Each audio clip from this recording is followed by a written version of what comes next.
que es trabajar. Hay que trabajar para poder cultivar, para poder edificar aquello que hemos perdido. ¿Y en qué consiste trabajar? ¿Qué es el trabajo humano? ¿Trabajan los animales, por ejemplo?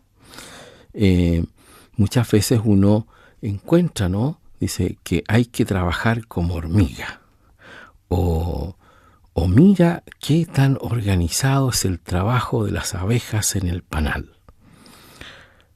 Y en cierto modo hay algo de cierto en aquello, pero el animal no trabaja.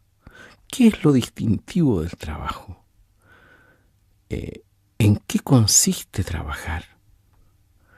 El hombre trabajando se aliena, como dicen ciertas ideologías materialistas.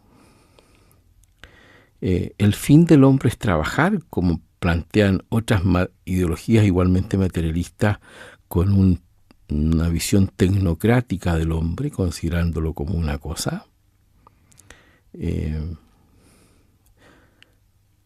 hombre fue hecho para trabajar y apoderarse y dominar la naturaleza en un sentido fuerte.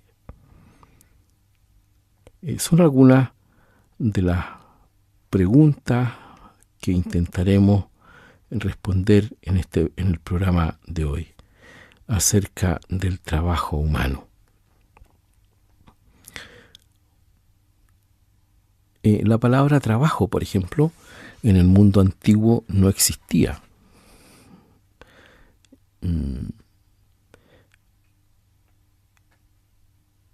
Se decía el trabajo como una carencia del ocio.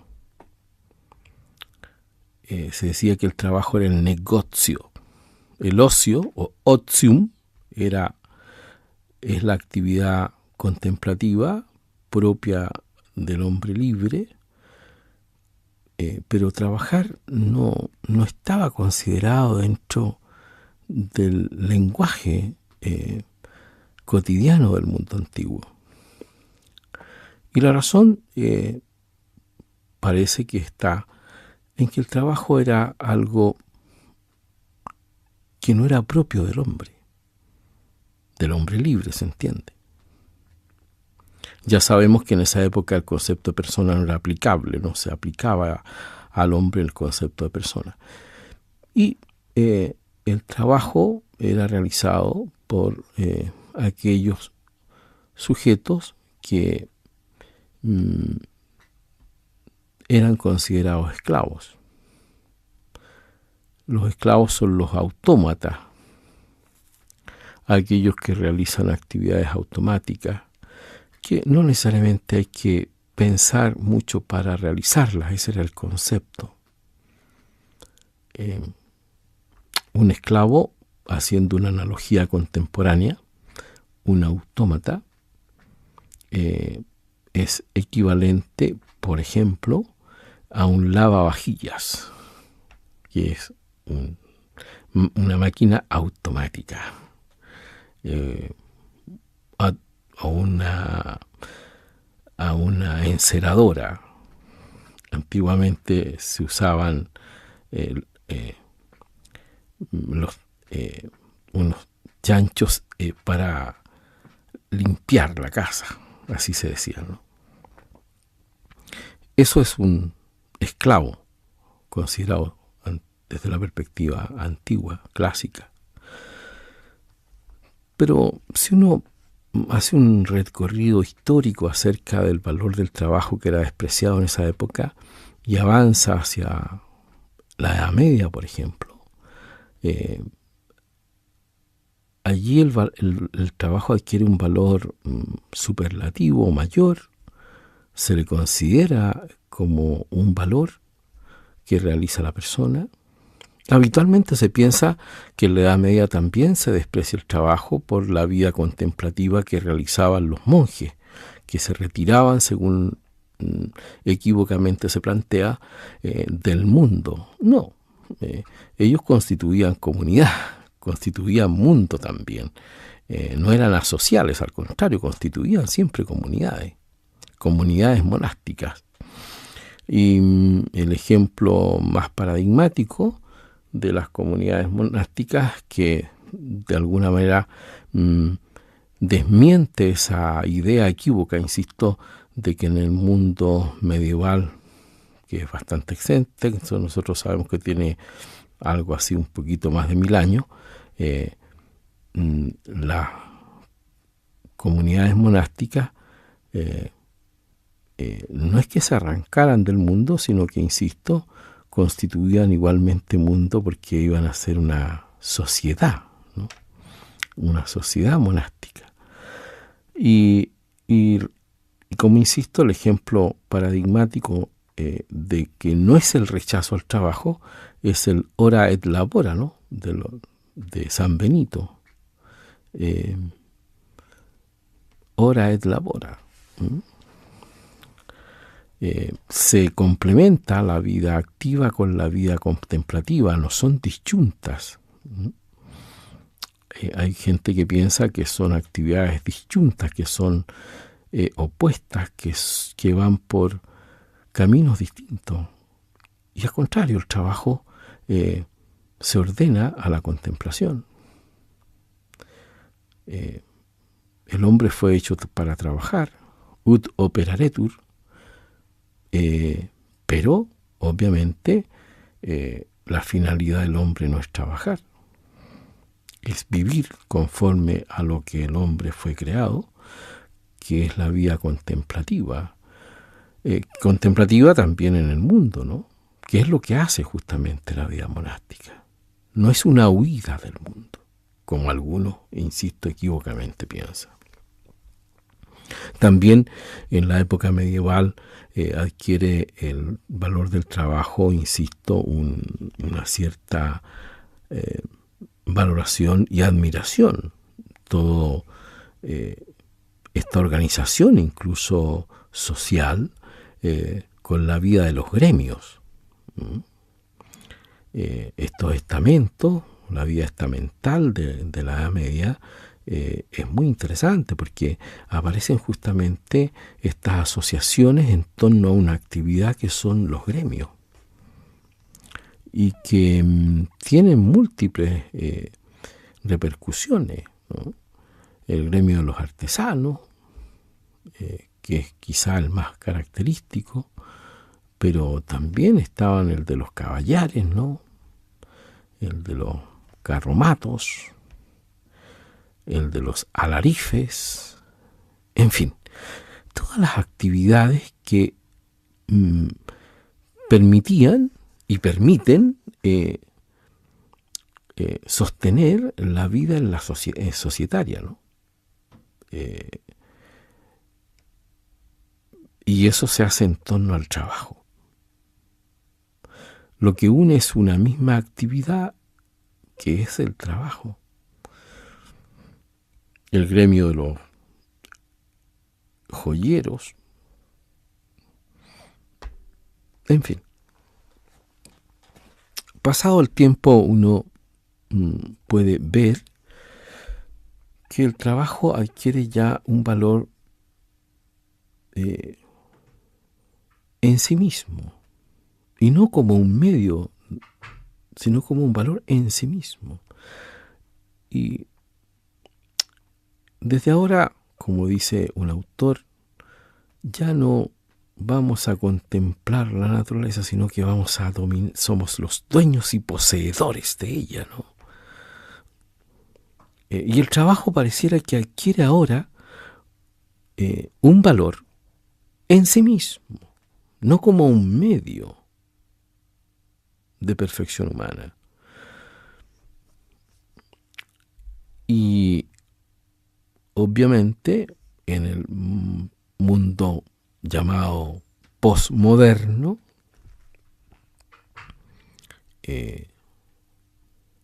no trabajar es mal visto. No es que sea mal visto no trabajar, sino que pareciera que la vida humana, la vida de la persona, gira solo en torno al trabajo.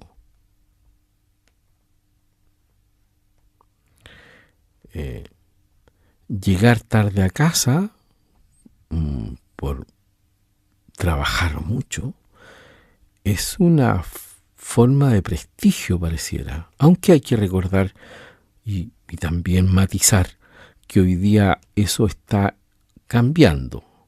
Las nuevas generaciones profesionales han advertido que esa supervaloración de la vida del trabajo que sus padres han experimentado y vivido no les seduce.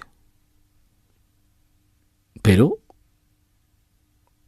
uno puede hacer un arco genealógico del valor del trabajo desde el punto de vista histórico. En el mundo antiguo, el trabajo no tenía un valor, incluso no existía un concepto para el trabajo. En la Edad Media ya adquiere un valor, siempre en orden a la vida contemplativa, y también desde el punto de vista de la organización social o sociopolítico del mundo medieval, que se ordena también ese trabajo a la contemplación, que es la actividad más propia del hombre. Y en el mundo moderno y posmoderno, el trabajo ahora, a diferencia del mundo antiguo, tiene una exaltación en su valoración. Y pareciera que en este momento, en estos tiempos, el trabajo, si bien tiene un valor importante, ya no es el único motivo del joven como para vivir.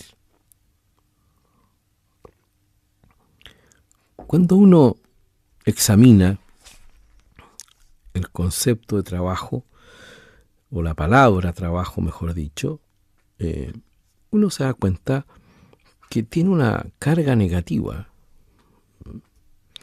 Tiene una carga negativa. Incluso hay ciertas visiones que parecieran tienen una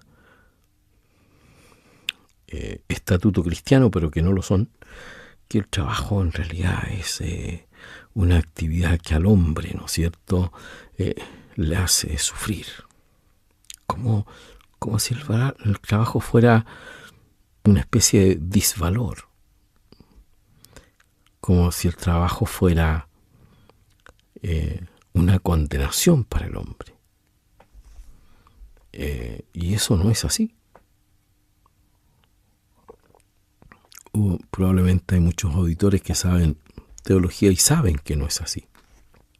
No es la concepción cristiana del hombre. O no es la concepción cristiana del trabajo. Decía que desde un punto de vista etimológico, la palabra trabajo tiene esa carga negativa. Por ejemplo, el trabajo viene de traps. Traps como traba, como lo que impide algo, lo que obtura, ¿no? Una especie de aporía, algo que no deja que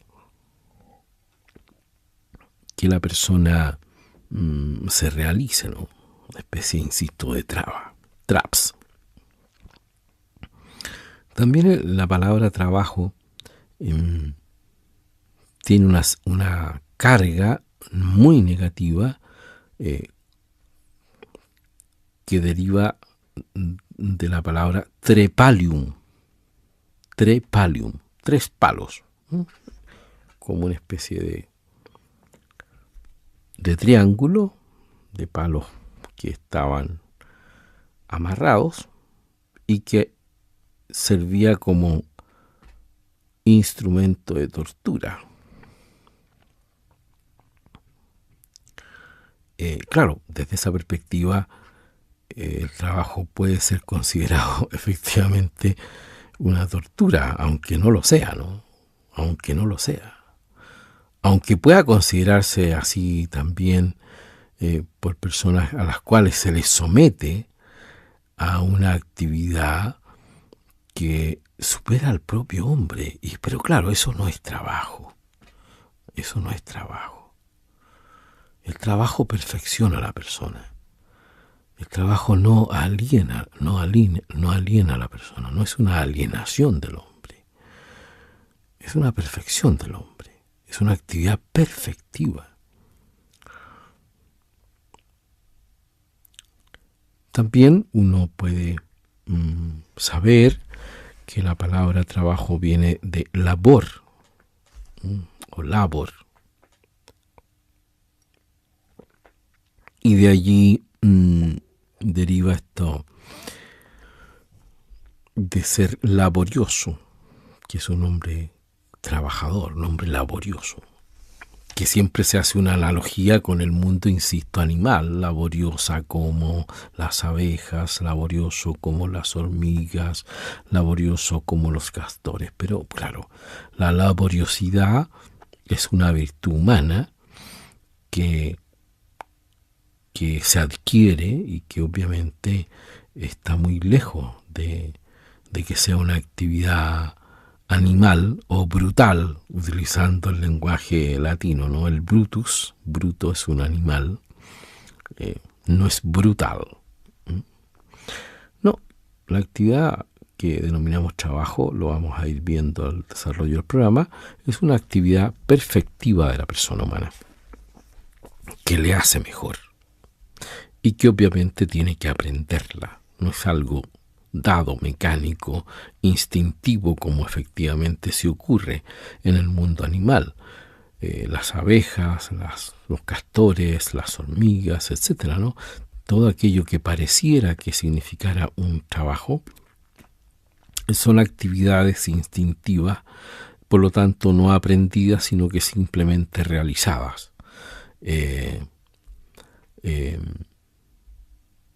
No saben que saben.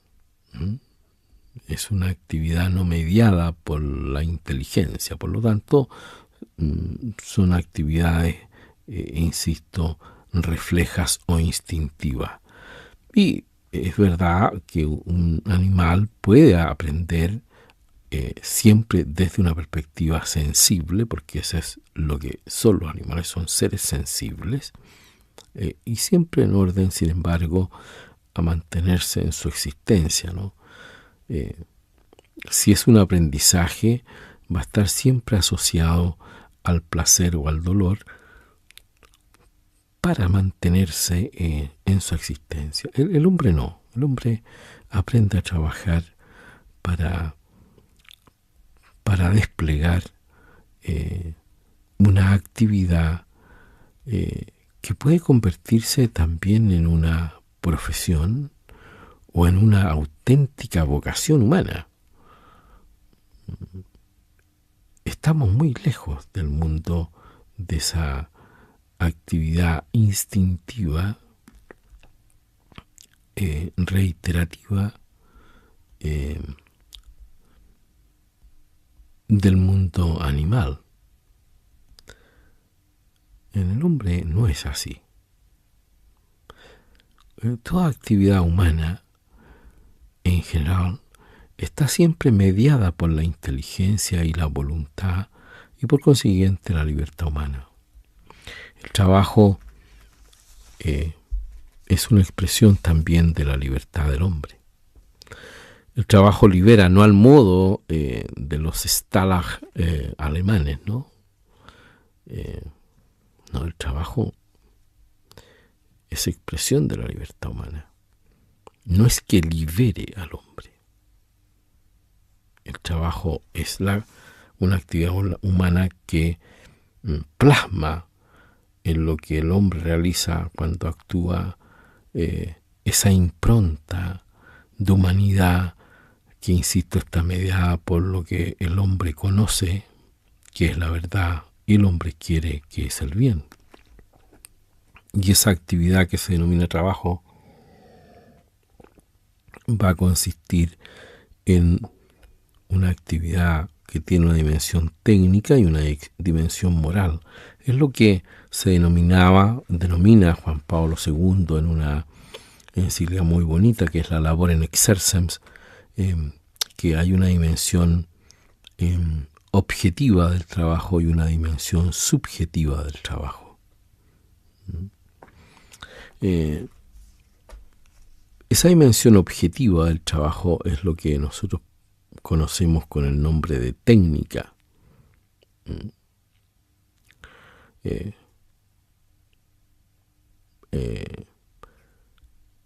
La poética tecné se dice en griego, ¿no?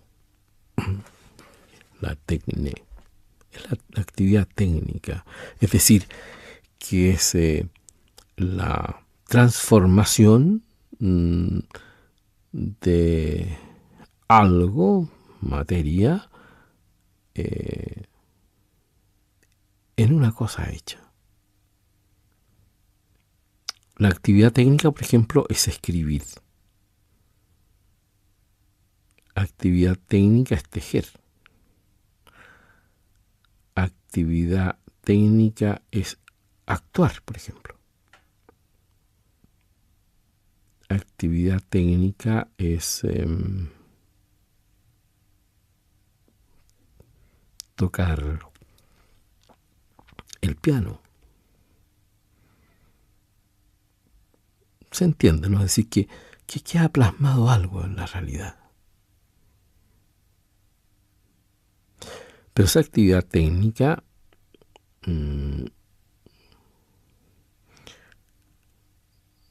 el valor de esa actividad técnica está en orden a la persona.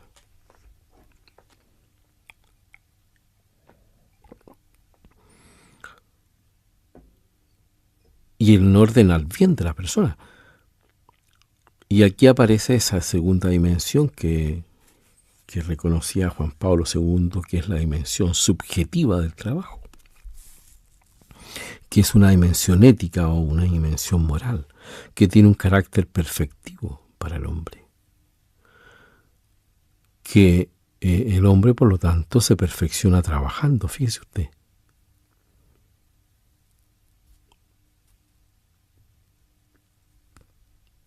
El trabajo, por lo tanto, es un medio de perfección para la persona. No es el infierno.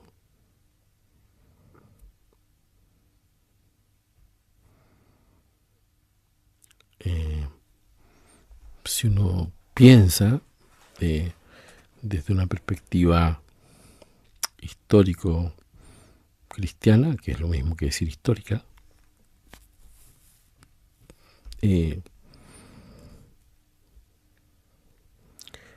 José era carpintero, es decir, trabajaba, y Cristo también lo hizo, aprendió a trabajar.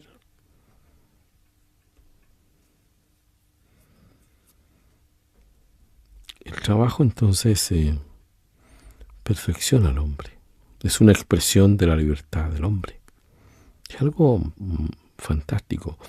Evidentemente el trabajo es una actividad que en esa dimensión técnica también tiene o conlleva un cierto cansancio que es muy propio del hombre.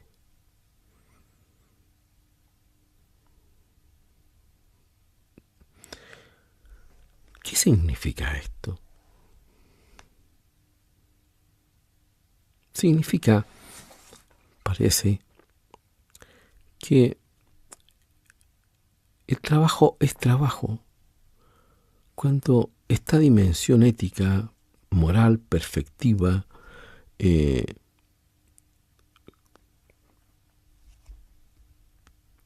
la que preside la actividad técnica. O si usted quiere, la actividad técnica se ordena a esa actividad que es perfectiva del hombre. Por lo tanto, no toda actividad que comporte esfuerzo y provoque cansancio en la persona, podríamos denominarla trabajo.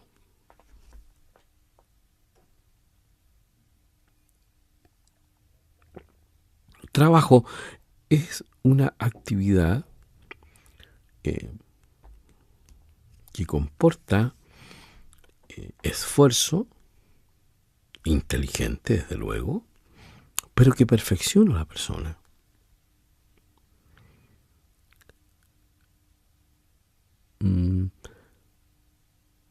Sin hacer un juicio de la persona, sino que de la actividad. Hablar, por ejemplo, de trabajadora sexual es un equívoco. Es un equívoco en su raíz, porque no perfecciona a la persona, no la dignifica a la persona, más bien es usada como una cosa. Se podría decir que es el desprecio de la persona. No toda actividad que comporta esfuerzo es trabajo.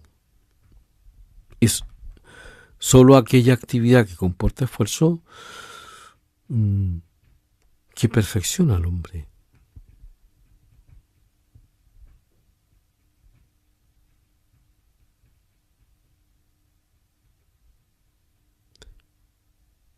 Pero no es solo eso. El trabajo también tiene otra dimensión, que no es solo la perfección de la persona, sino que el trabajo implica que está ordenado a otras personas.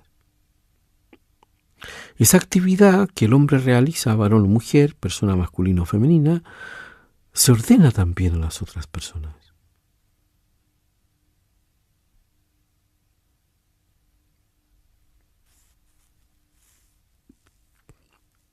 En la actividad que significa trabajo, se manifiesta, se advierte el carácter relacional del hombre.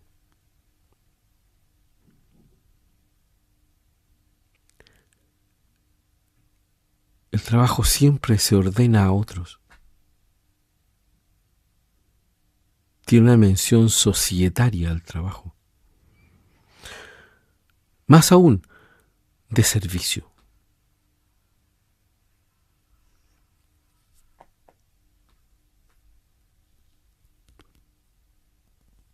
Podemos decir que el trabajo es una actividad humana, inteligente, voluntaria, libre,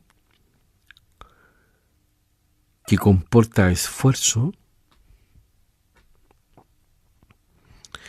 que perfecciona al hombre realizando varón o mujer,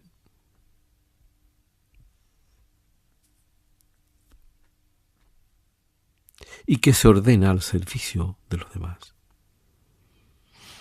Por lo tanto, todo trabajo, en la medida en que lo sea, es un servicio.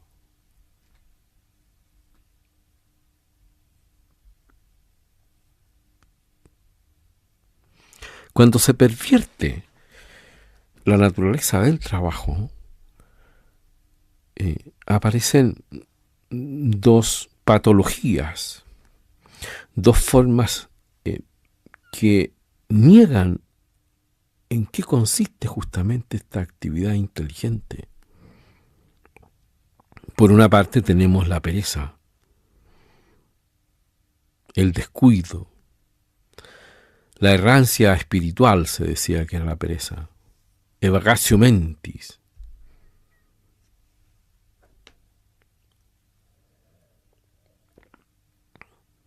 Es una enfermedad del alma. Y por otra parte, hay otra patología del trabajo, que es, en términos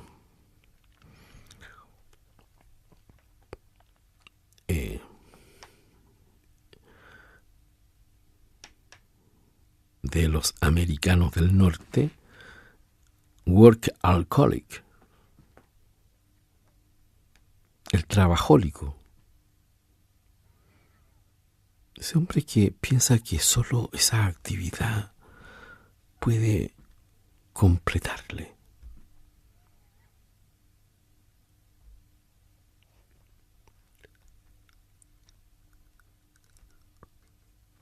En que ya no se trabaja para vivir, sino que se vive para trabajar.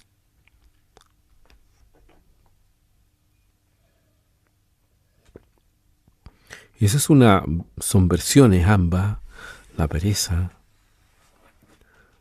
y el trabajólico son defectos. Perfectamente uno podría decir que el trabajo es una virtud humana y esos defectos son vicios.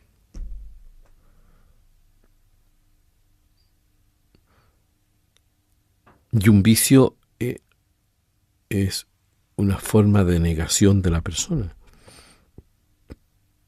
Es decir, que la actividad no se ordena a la perfección del hombre, sino que es el hombre el que se ordena a esa actividad o es tenido por ella.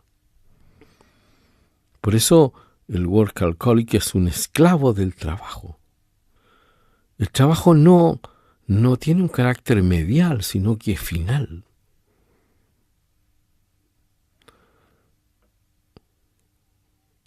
Y como nadie da lo que no tiene, y el trabajo, como es una actividad medial, cuando el hombre la convierte en una actividad final, no da lo que promete.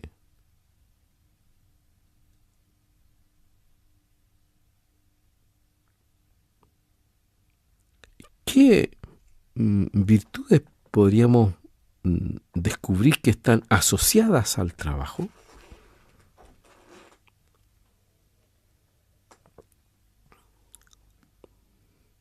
Desde luego, uno puede ver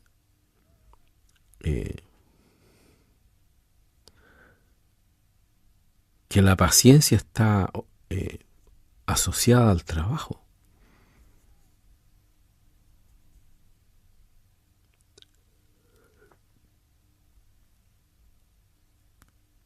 Son virtudes anejas o anexas al trabajo. Es decir, que el hombre las adquiere trabajando, aunque no exclusivamente, por la paciencia, desde luego.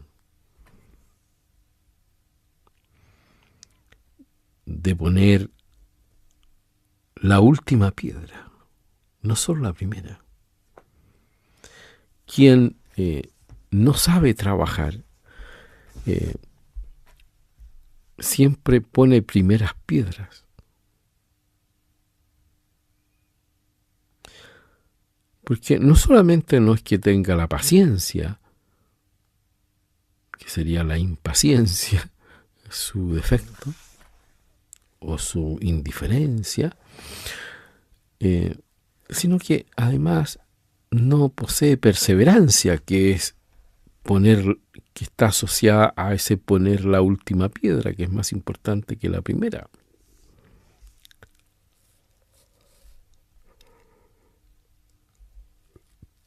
Persevera quien mantiene en el tiempo el ritmo para alcanzar un bien que es difícil. Un hombre perseverante. Es más importante, ciertamente, ser perseverante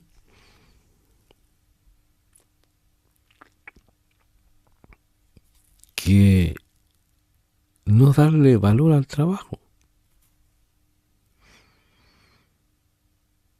La paciencia, la perseverancia.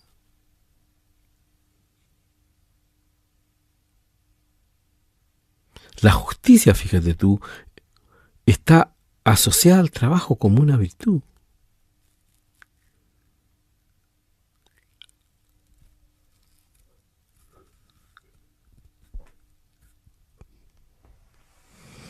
La laboriosidad de la cual ya hemos comentado.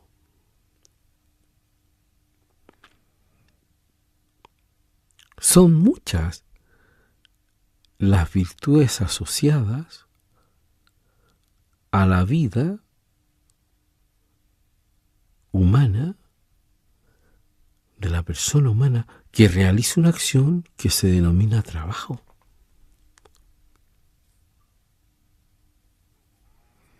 Desde luego, a trabajar se aprende.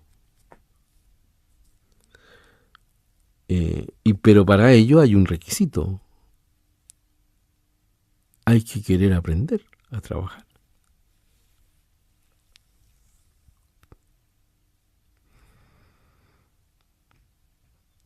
Quien trabaja y su actividad la convierte en arte,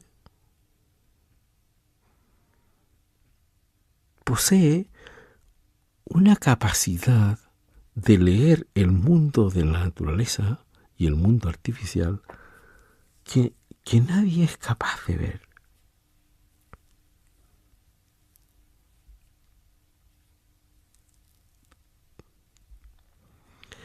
Es lo que se llama un conocimiento por connaturalidad con la realidad. Por ejemplo, un artesano del cuero, cuando ve un trozo de ese material noble, natural, él ve lo que puede sacar de allí. Es la vieja historia de Miguel Ángel, ¿no?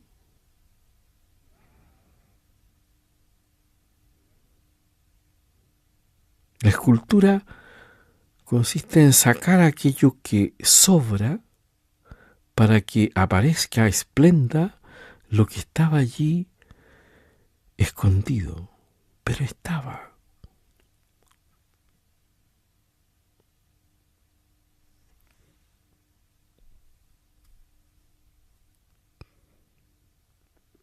El trabajo, entonces, visto así, es una actividad excelente, ¿no?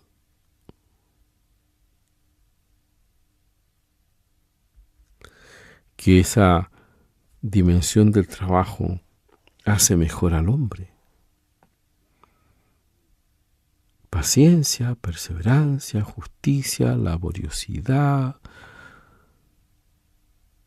etcétera, ¿no? Son virtudes que el hombre adquiere trabajando.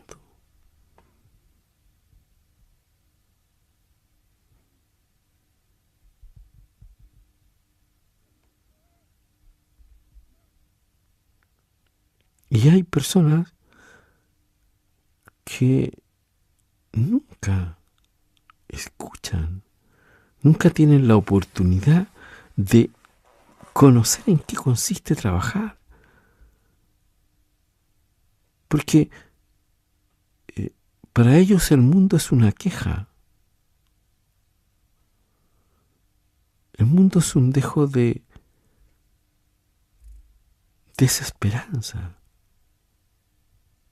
Para quien trabaja, en cambio, el mundo es una condición de posibilidad para desarrollar toda su potencialidad humana, inteligente, voluntaria y libre.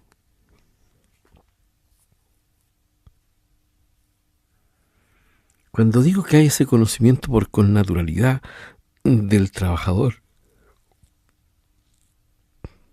él mira la tela, por ejemplo, el sastre, y sabe qué puede confeccionar de allí.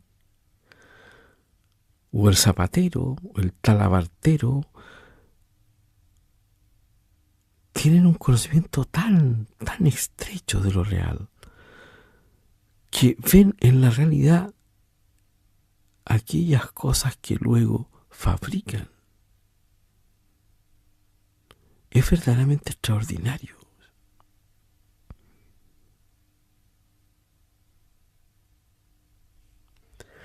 Por tanto, tenemos que ir desterrando de nuestro lenguaje, de nuestra mente, de nuestra memoria, que el trabajo simplemente es algo que explota al hombre, que lo agota al hombre. No.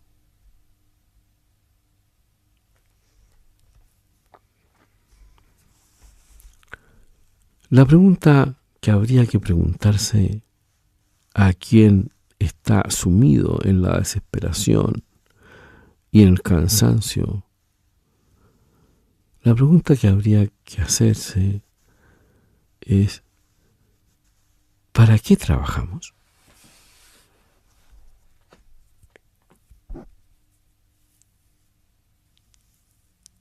¿Cuál es la finalidad del trabajo?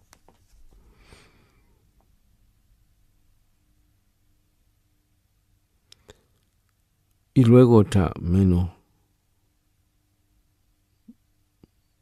voluminosa, en cuanto pregunta, sí, que tenga una carga potente, es ¿por qué trabajamos?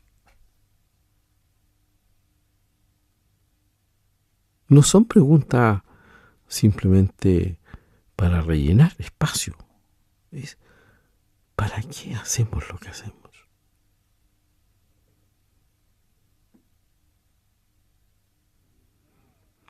Es muy interesante en este sentido ver que, que el trabajo no es que libere al hombre. El trabajo es una actividad que da sentido a la existencia humana. Se trabaja para los demás.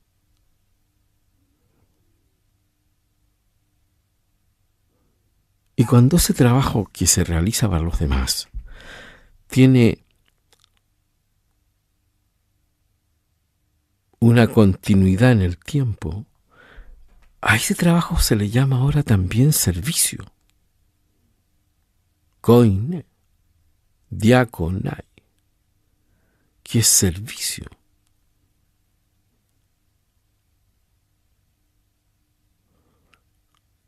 Es decir, de esa actividad inteligente que comporta esfuerzo, que perfecciona a la persona masculina o femenina, y que se ordena a los demás como un servicio, desde luego no es una carga para el hombre como una carga maligna. Al contrario, es la condición de posibilidad de que el hombre pueda actuar como un ser humano.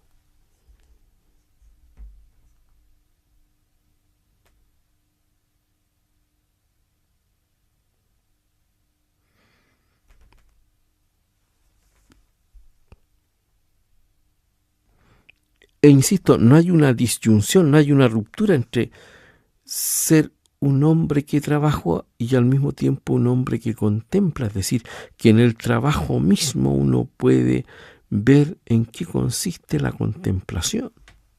Es decir, esa relación que todo cristiano tiene con Dios, con Jesucristo.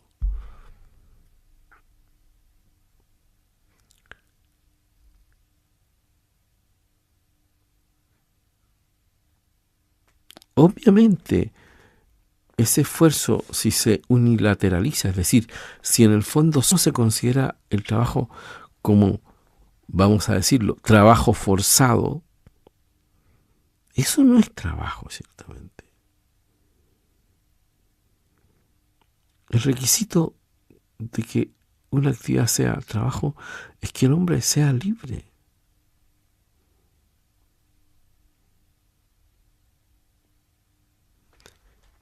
Allí hay una carga de desarrollo de la persona muy importante.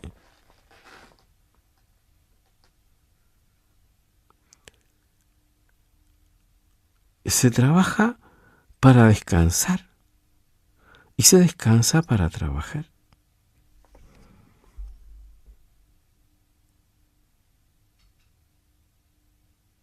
Es muy revelador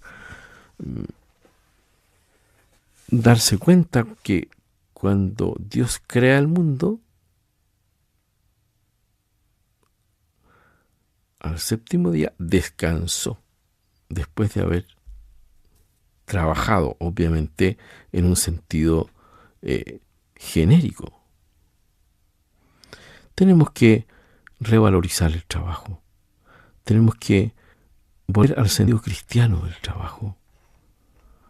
Y obviamente, en ese sentido del cristiano del trabajo, que implica el servicio a los demás de una manera profesional, nos mejora a nosotros mismos y a la sociedad.